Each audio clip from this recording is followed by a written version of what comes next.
Thank you very much, Michael. Thank you for your kind words.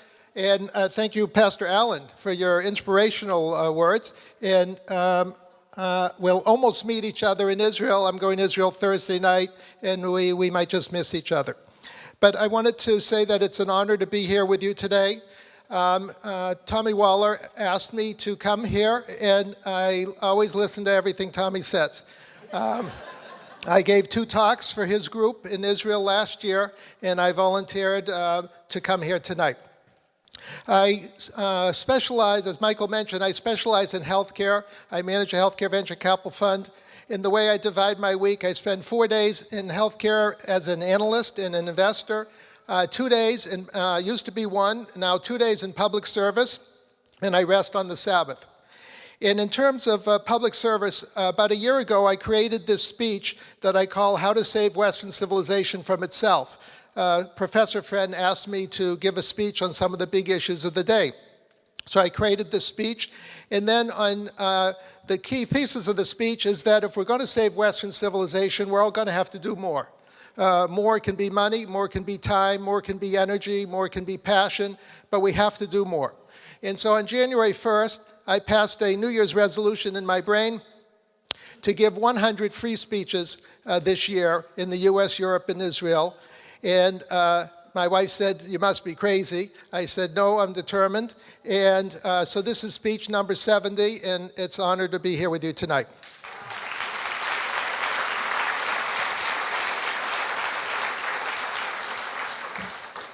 So, before I start, I'm going to ask you this question that I want you to think about, and then I'm going to answer it in 15 minutes. We're fighting a war for our existence against 3 enemies, physical and mental. Who are we? Who are they? And what should we do about it? Now, if I asked you this question in 1942, you would say, gee, that's an obvious series of questions. We are the US and Europe. They are Germany and Japan. And the solution is we're just going to keep dropping bombs on Germany and Japan until they unconditionally surrender. Well, that was very simple in 1942. It's not so, it's more complicated today. Not much more, but just more complicated. So the question is, who are we? So open up. Does everybody have a copy of my slides? If you don't, there's extras around, and someone will give you one. Just raise your hand if you don't have one. But go to page 2. Just raise your hand if you don't have one.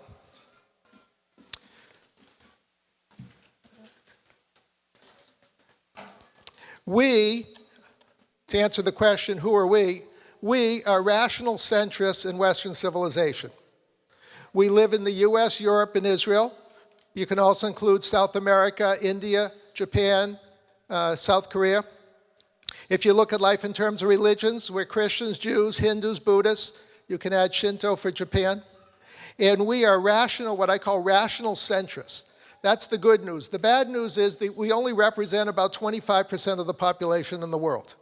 And we're surrounded by 3 major false narratives. A little bit like Butch Cassidy and the Sundance Kid. And so who are the false narratives? Who are the enemies of Western civilization? The number 1, color-coded red for socialists, communists, progressives, is the enemy of Western civilization. Now, I must add that sometimes the rest of us are also, can be enemies of Western civilization inadvertently. But sometimes, as I say here, we're weak believers in Western civilization, aided by mainstream media, major universities, political correctness, sometimes the Supreme Court, immorally funded by intergenerational theft.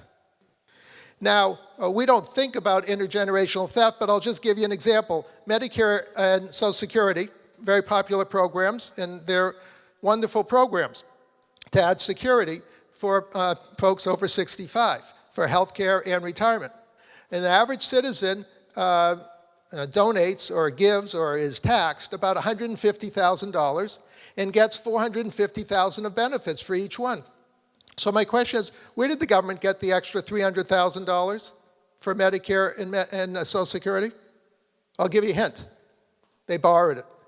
They didn't have the money. They printed it or they borrowed it, and they took it from our children, grandchildren, great-grandchildren, and great-great-great-grandchildren who obviously don't vote and may not even exist. So I call this taxation without representation. A friend of mine who heard one of my speeches said, no, it's taxation without gestation. So that's enemy number one. Enemy number two is the UN and a whole variety of NGOs, non-government organizations. But the UN, Russia, and China have veto rights over American national security. In the Security Council, I don't recollect seeing that in the Constitution. And the UN is basically worldwide leftists, dictators, and terror organizations. Then let's go to the third enemy of Western civilization, which is color-coded green for political Islam. There's 4 worldwide professional terror organizations that, as they say, will convert Christians, Jews, and Hindus to Islam or kill them. That's their words, not my words. Who are the 4 worldwide professional Islam, political Islam terror organizations who have promised to destroy Western civilization? Number 1 terror organization in the world today is Iran. It pretends to be a government. It's actually a terror organization that took over a government. Number 2 is Al-Qaeda. Number 3, Muslim Brotherhood, or Hamas, as Israel's fighting right now. And number 4, the Saudi Wahhabis, who control 80% of the mosques in the country and are teaching their kids to hate us and when they get older, kill us. And then I added a half-false narrative for the isolationists in both parties who say, look, we have an ocean over there, and Canada's up there, and Mexico's down there. I don't know what's happening in Nigeria or Afghanistan and Syria, and I don't know and I don't care. And I don't even know where those countries are. It doesn't bother me because I live here. Well, the point is that terrorists basically follow the money. And if we have money, they're going to follow us here. Let's go to the next page.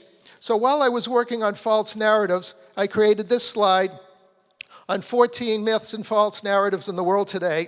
Let's just look at I'll just summarize at the bottom. The rest you can read later. Well, I'll say something about Christians, the second one from the top. The false narrative, Christians will be safe if they reduce their level of conflict with Muslims. In reality, appeasement will guarantee war and the potential demise of Christianity. At the very bottom of the page, the USA, the world's great superpower, will protect the world with the cavalry. In reality, the US, under President Obama, is beginning the European process of self-induced suicide and is now an unreliable ally to its friends and even to itself.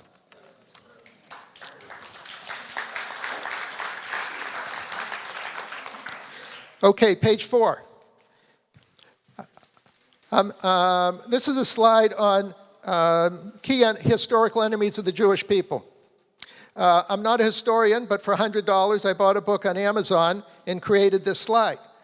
When I was coming down to the present time, I realized that the enemies of the Jews are now the enemies of the Christians, and that Jews and Christians together are fighting for their lives. That's, as I was working on the speech, that's how I realized that it's the future of Western civilization that is in doubt. And Jews and Christians basically have to work together, or as I say, Jews and Christians will thrive together or die together. Pick one, I'd rather thrive. Now then, at the very bottom, I asked myself the question, how long will the war last? How long will the war of political Islam against Western civilization last? And since I'm a financial analyst, I said, well, this is something I can calculate. So I took my computer and a sophisticated software package, put a huge amount of input, and after a lot of deliberation by the computer, I was able to calculate that the war will last approximately 1 million years. Now, some of you might say, oh, the war's going to last forever, but I disagree with such pessimistic instincts. I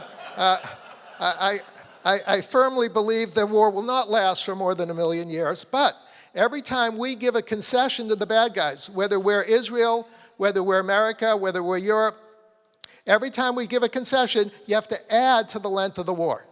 So if I were speaking to you 6 years ago, I would have said the war is going to last 100,000 years. Thanks to President Obama's stewardship, we're up to 1 million years, and we'll find out that maybe in 2 years we'll be up to 2 million years. But it's not encouraging, and it's very difficult for democracies to say no, no, no. But basically, the strategy of the terror organizations, as enumerated in 1968 in Khartoum after the Six-Day War, was no, no, no, no recognition, no negotiations. And we're going to go out and buy more bombs and get ready for the next war. So basically, I've come up with a counter strategy. It took me a lot of time to think of this. I came up with a counter strategy to the terror organizations, and the counter strategy is no, no, no, and buy more bombs. Because when you're competing with someone who has that strategy, I just can't think of another strategy. And it's not a happy situation, but basically we have to stay strong. We have to stay physically strong and mentally strong and economically strong during this challenge. Let's go to the next page, page 5. While I was working on this speech, I met this author, Leila Gilbert, who wrote this wonderful book on Saturday people, Sunday people, and had this wonderful quote which shows up again and again in terror literature. On Saturday we kill the Jews, on Sunday we kill the Christians. Let's go to the next page, page 6. This just at the bottom of the page just shows that Al-Qaeda in Iran are shipping all the weapons, drugs, women, terrorists that they can across Africa to Venezuela, up to Mexico, across our Rio Grande, and our government's doing almost nothing to protect us from this invasion. Let's go to the next page, page 7. What I love about terror organizations is they're so bad, they can't resist telling you how bad they are. Here's a series of various quotes, but my favorite's on the top of the page. From Iran, one of the Ayatollahs living in Iraq at the time, possessing weapons of mass destruction is a condition for Islam to launch war on the infidel West. The next page, let's put it all together now. Let me conclude and put it in context with the night of Gaza and Israel. Page 8. Israel is fighting a 10-front war for its existence, and which is a huge challenge, needless to say. Number one, they have to contend with Iranian long-range nuclear weapons. Number two, Palestinian Authority nonstop low-intensity terrorism. Number three, cyber war from Iran. Number four, ISIS, who took over about half of Syria and a quarter of Iraq and is threatening Jordan. Number five, Al-Qaeda in Iran are trying to take over the Sinai. Fortunately, the Egyptian government is rising to the occasion and doing a pretty good job controlling those terror organizations. Number six, which is the issue of the day, Hamas, which is a Sunni Muslim Brotherhood organization, immorally funded by Turkey, Qatar, and Iran, have declared war on Israel, and Israel's fighting for its life right now. Number seven, Bedouins, financed by the Muslim Brotherhood, are stealing land throughout Israel, particularly in the south and the Negev. Number eight, Israel has to protect its offshore gas fields. Number nine, the UN and EU have become what I call intellectual terrorists. And number 10, Israel has Iran, they call it Hezbollah, but it's basically Iran, on its northern border. And so this is a huge challenge, so I want you to keep in context that Israel right now is fighting on front number 6. But simultaneously, it has to be strong on the other 9 fronts, because if one of these fronts gives way, you can imagine what kind of impetus that will give to the various other terror organizations. Now let's go to page 9. Americans don't understand this, but we're fighting at the same 10-front war for our existence. Slightly different, but 10-front war. And it's not obvious we'll survive. Number one, we have to protect ourselves from the Iranian nukes. Military people tell me within 5 years, Iran will be able to blow up the electric grid, which is what they're focused on. 2 bombs high over Chicago, shoots off enough electromagnetic pulse to destroy the grid. We could have 100 million dead Americans in 5 years, and our government's doing almost nothing to protect us from this. Number two, the UN. It's located in New York, should be closed down. It's an immoral, unethical organization, has no reason to exist anymore.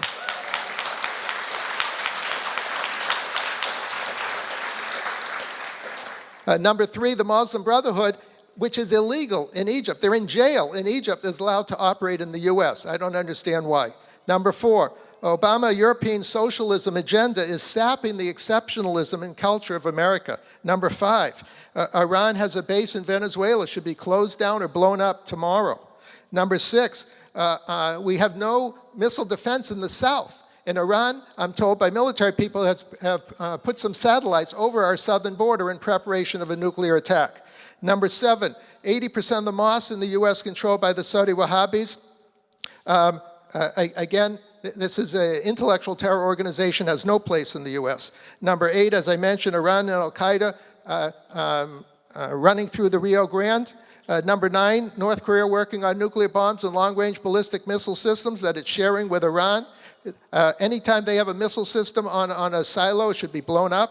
Number 10, China and Iran attacking the U.S. every second of every day. Let me just conclude.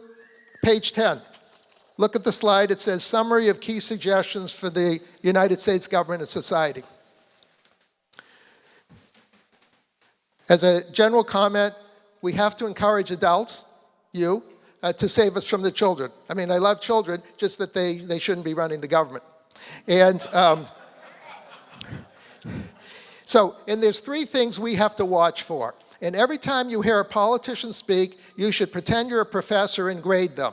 Can the ideas enunciated by this politician maximize economic growth? Number 1. Number 2, can they protect us intellectually and culturally? And number 3, can they protect us physically?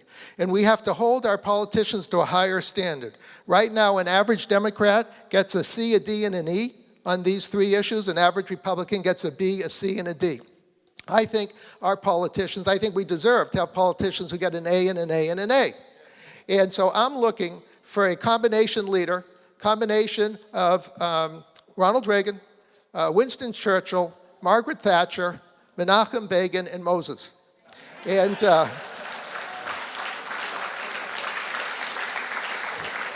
it's hard enough to find one of them, let alone to have 5 of them all mixed together. But basically, we have to do a better job electing our candidates. And when you hear a candidate and they talk about economics, ask them about culture and the Constitution. If they talk about the Constitution, ask them, what are you doing to protect us physically? And make sure that our politicians in both parties become what I call 3-dimensional. And because these are the 3 basic needs that we have to be satisfied on if we're going to save Western civilization. Thank you very much for your time. It was an honor to be here with you today.